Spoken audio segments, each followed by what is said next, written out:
henceforth be happy if that's what you think you need to do. But please, we cannot, participate.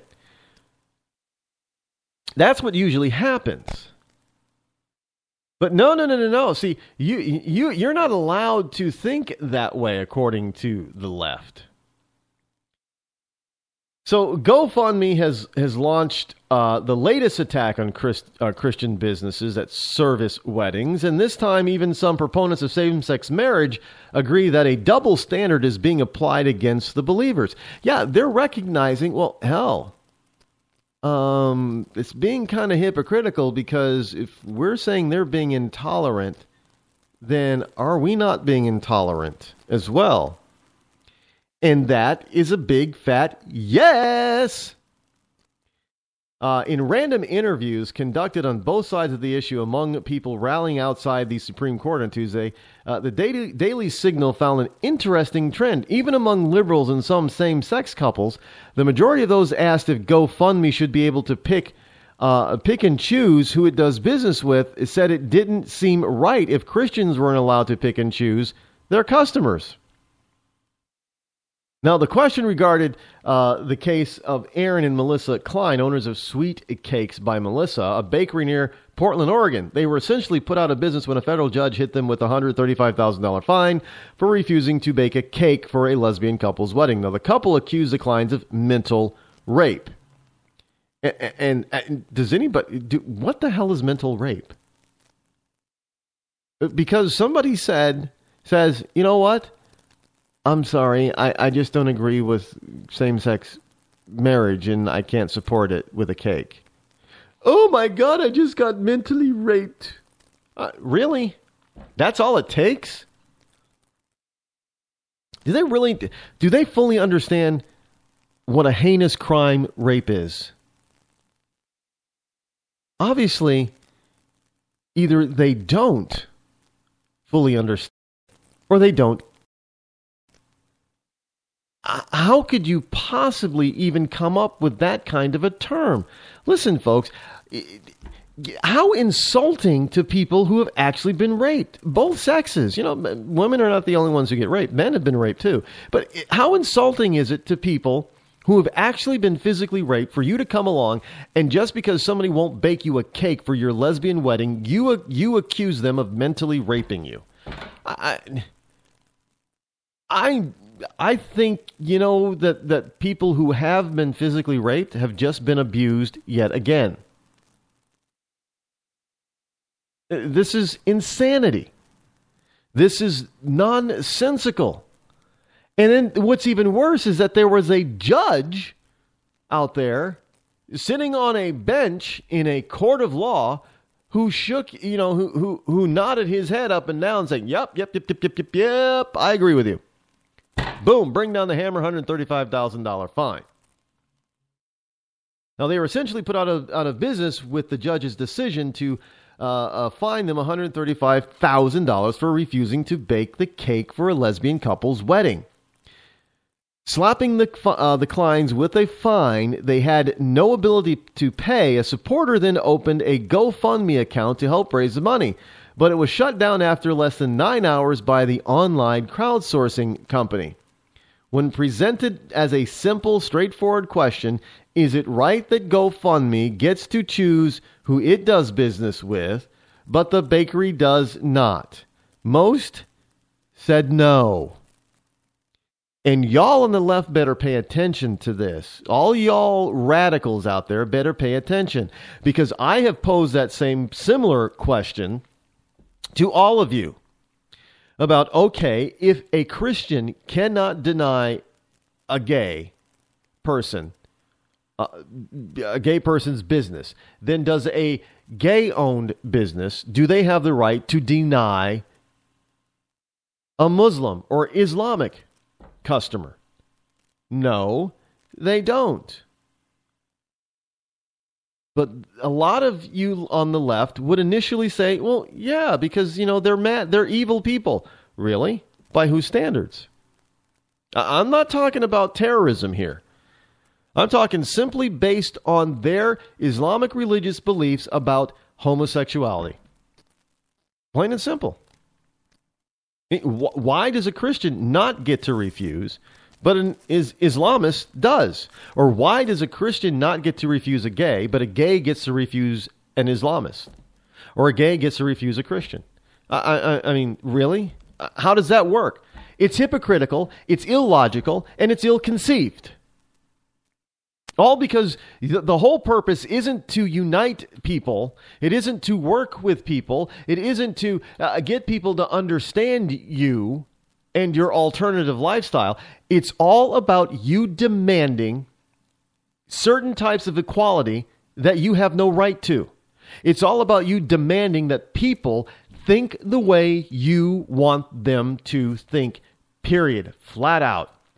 You know, look, we understand it's about trying to force people to change how they believe and think.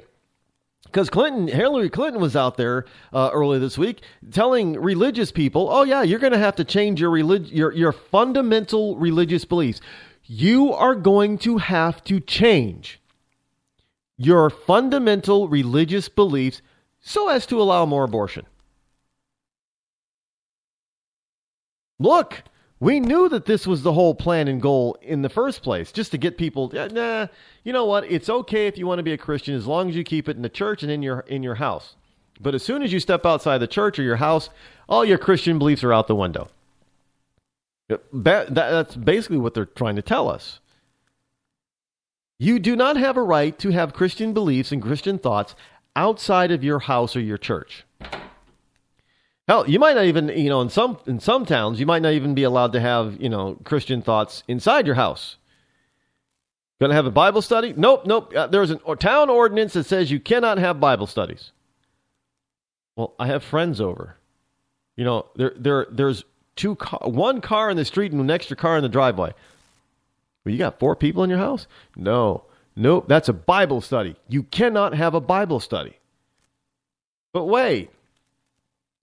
I can have a football party every Sunday, and I can have 10 cars parked in the street, but I can't have a Bible study every Sunday and put 1 car in the street. That's against some sort of town regulation. And believe me, folks, it is in some communities across this country called the United States.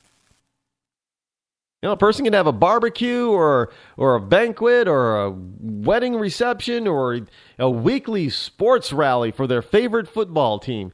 And yet that's okay. But no, people come together quietly without disturbing anybody except that 1 or 2 cars parked on the street. And, because they walked up that driveway with a Bible in their hand and they say, God bless you, brother. Now that's illegal for some reason. But they want to come with different color hair, bringing a kegger, a keg of beer in, and whooping and hollering and making all kinds of noise. Woohoo! Yeah, touchdown! Yeah, that's fine. That's fine. Look, folks, it's nothing more than hypocrisy, and it doesn't make any sense. It's not even logical hypocrisy because it is so blatant. It is so blatant. And yet, they're out there trying to target certain groups, GoFundMe, saying, well, you can't raise money for this. Meanwhile, we have the Clintons out there raising all kinds of money from all kinds of sources to do all kinds of things that really aren't charitable. However, the Clinton Family Foundation may have run into at least a temporary roadblock, or I shouldn't say roadblock, but bump in the road. Clinton Foundation donors have second thoughts about contributing as Hillary's scandals approach tipping point. And this is from a Daily Mail story. Sources tell an Inside the Beltway newspaper that deep-pocketed contributors are reconsidering their plans to give more money. Now, several fear being associated with the Clintons as allegations of influence peddling swirl around the former Secretary of State.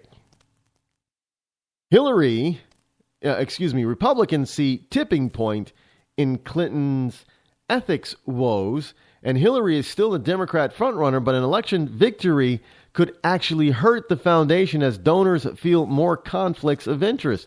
Can you imagine if she's the president of the United States and these people are still contributing millions and millions and millions of dollars to the Clinton Family Foundation Fund?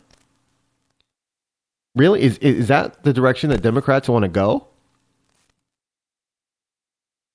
Now, Transparency Monitoring Group hammers Chelsea Clinton for claiming it said the Clinton Foundation is among the world's most transparent. I don't know by whose standards that Chelsea was saying that the Clinton Foundation was one of the world's most transparent foundations or what have you on the planet. Really. It's so transparent that they have to go back up to 5 years and change their tax returns to include foreign donors. That's transparent, all right. I guess that's the new transparency, folks. That's the new transparency. You know, do not tell the IRS or the government who your donors are, and then get caught, and then go back and amend your tax returns and tell the IRS who your foreign donors are. See, that's very transparent because, you know, we told you who the foreign donors were. Well, you didn't tell us beforehand. You told us after you got caught. After you got caught telling a lie. After you got caught trying to hide it. After the fact. That's when you decided to tell us. Oh, yeah, well, yeah, we have a few foreign contributors. Yeah, you know, they want to give us some money. Now, I try to tell them up front at first, like, you know, it's probably not a good idea, but you know what? Since I'm not the president anymore, I'm a former president, and you know, I have standards and I have a way of life I'd like to live. And they were offering all this kind of money, and I'm saying, yeah, well, you know, hey, that's Hillary's problem now. She's going to have to deal with all that kind of stuff, you know, influence peddling. I don't have to do a damn thing. All I got to do is sit back, take the money, sit back and smoke a cigar and go off to Orgy Island with my friends. You know, I can just have a good old time with all that cash coming in. I ain't got to get a job. Oh, hell no. No, it's all fun for the Billy Boy, let me tell you. I'm just having, you know, all that stuff out there that's messing everything up now. I'm sorry. I mean, it's really putting a cramp in my lifestyle. And I could care less what it's doing to Hillary. She made her own bed. She ought to know better. I know she wants to get in that White House. I like to get back in that White House, but there's not much we can do it after she done screwed up like that. You know, now it's affecting my lifestyle. And we can't have that. I got to be able to be out there footloose and fancy free. And that's what I'm talking about. You know, I got to be able to get to places like Orgy Island. I got to be able to get freebies everywhere. You know what I'm saying? That stuff's got to keep coming to Billy Boy. You know what I'm saying? I mean, it's just, it's just the way that they are. Talk about total corruption. And yet, you know, you're not allowed yourself to do something that's more genuine and transparent, but these people are supposed to be able to get away with being not transparent, very cloudy, and doing stuff that is very questionable. And when they get caught doing questionable stuff, you know, it's kind of like saying, well, you know, they really didn't mean what they did. They were, you know, they're sorry. They're really, really, really, really sorry. And we're supposed to accept that. And then she's going to go out there and tell us, you know, well, this person did this and this person did that, and that's probably not acceptable. All the time, they're doing exactly the same thing. That's beyond hypocrisy, folks. It's beyond hypocrisy. And I think a lot of these donors are kind of get caught up in this stuff, and they're saying, you know what, it's probably not a good idea. Because knowing the Clintons, man, you know, they're going to try to leave us and hang us out to dry. And we've got way too much to lose being a private citizen in these companies and everything to be hung out to dry by the Clintons. Now, we better think about donating to them ever again in the future. And let me tell you something, they probably won't. Hi, I'm George Foreman. Do you have an idea for